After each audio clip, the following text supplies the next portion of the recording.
예, 반갑습니다. 울산 꿈분석사 토정 박정원입니다. 이번 시간은 꿈분석 1004번째 시간 눈의 성품 해몽 3탄 현미경 눈에 대해서 설명해 드리겠습니다.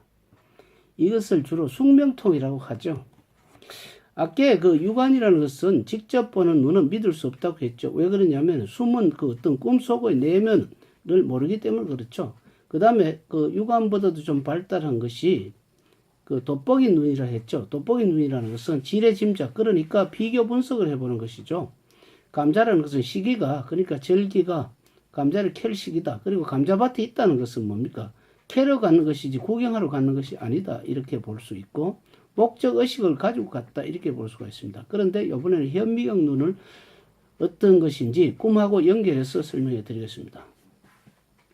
꿈의 내용은 깊이 알면 알수록 정밀성이 있고, 정밀성이 있기 때문에 응용을 가능하고, 응용이 가능하다는 것은 고보의 법칙이 성립하는 것입니다.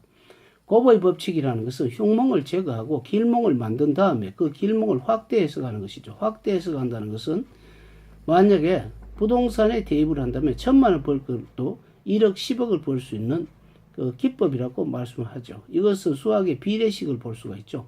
일일이 계산해 보지 않아도 할 수가 있는 것이죠. 만약에 1,000만 원 투자하면 1,000만 원 번다면 1억 투자하면 1억이면 1,000만 원에서 1억은 10곱이기 때문에 10배 이익을 볼 수가 있죠. 이런 것이 바로 비례식으로 보는 현미경 눈이라고 볼 수가 있죠. 그럼 현미경 눈에 대해서 조금 더 재밌게 그 사례를 들어서 설명을 해 드리겠습니다. 그 현미경 눈은 약간 그 어떤 비교 분석을 약간 더 뛰어넘는 눈입니다. 어떤 사람이 꿈속에 있었는데 예쁜 여자가 갑자기 할머니를 변했다. 이것은 어떻게 해석할 수 있겠습니까? 예쁜 여자가 할머니를 남자가 만약에 봤다면 예쁜 여자는 남자에게는 돈이고 재물이고 애인이기 때문에 편제는 치우칠 편자, 치우치는 돈, 그러니까 큰 돈, 뭉치돈이라고 볼 수가 있죠. 그런데 할머니를 변하는 것은 뭡니까? 이것은 두 가지 해몽을 해야 됩니다. 사실은 예쁜 여자가 할머니를 변했다는 것은 돈이 젊은 여자, 그러니까 내가 좋아하는 그 돈이 나중에 할머니를 변했다는 것은 뭡니까? 늙어가 죽기 바쁘죠. 죽기 바쁘다는 것은 뭡니까? 물욕을 가지고 집착을 가지고 있어봤자 결국은 허무하다 이렇게 보는 것이 하나 있고, 두 번째는 만약에 어떤 터를 샀는데 내가 개발을 하려고 이러고 있는데 꿈속에서 예쁜 여자가 보이다가 검은 옷을 입은 할머니를 변했다. 검다는 것은 복족이고 복족이라는 것은 터신이기 때문에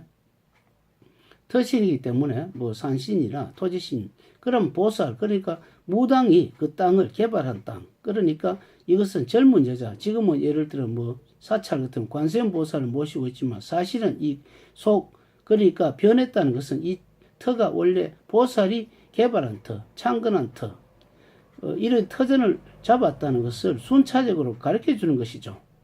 결국은 주인이 할머니이기 때문에 어떤 면에서 보면 그 신당을 차리고 할머니에게 잘 보이는 것이 제일이죠.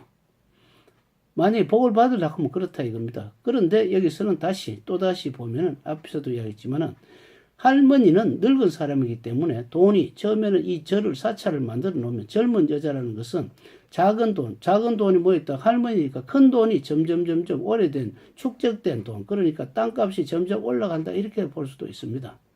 할머니는 나이가 많고 경험이 많기 때문에 점점 경험을 쌓이는 일, 그런 이쪽에 사찰에서 예를 들어 가지고 주로 뭐 천도를 한다든지, 할머니는 나이 먹으면 죽으니까 그러니까 나이 많은 사람을 위해서 천도를 하는 그런 사찰로 거듭난다 이렇게 보면 됩니다.